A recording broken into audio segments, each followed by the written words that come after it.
Hi guys! Welcome back to my channel. So, maugo ngayon ang balita hanggang ngayon na cancel na naman ang kasalang Bea Alonzo at Vincent Ko. So, May 14 daw dapat ang kasal nila sa Spain. Pero si Bea Alonzo lamang ang lumipad kasama ang kanyang pamilya sa Spain para ituloy na lang kasi may ticket na daw silang nakuha kaya itinuloy na lang ang pagpunta ng Spain habang ang kanyang partner na si Vincent ko ay nasa Pilipinas at tuloy pa din ang business ng mga ko sa Pure Gold at SNR.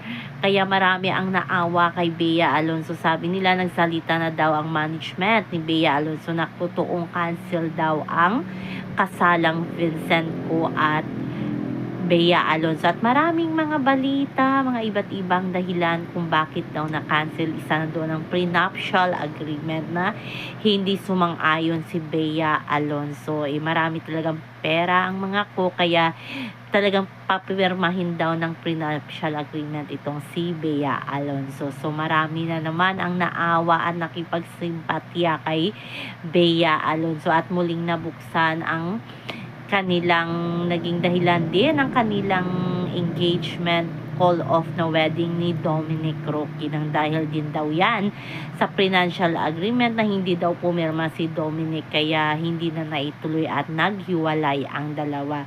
So bumalik daw kay Bea Alonzo ang ginawa niya kay Dominic Roque. Gaano ito katotoo? Pero ayon naman sa isang malapit na kaibigan ni Bea at ni Vincent ko, cancel lang daw ang wedding pero hindi daw naghiwalay ang dalawa.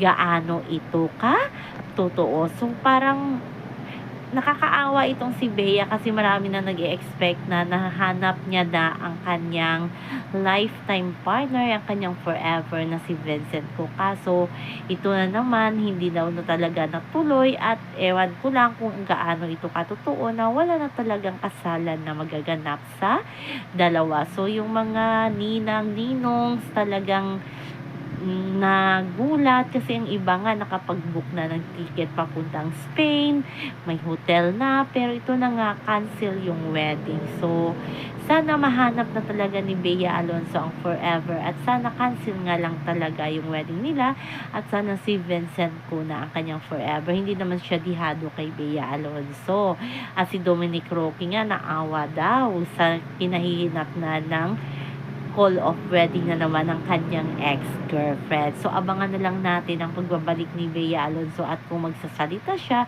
tungkol sa mga isyong lumalabas sa ngayon. So, yun naman po guys ang ating update sa ngayon. Hanggang sa muli. Bye-bye! Also remember, wag po tayong paka-stress.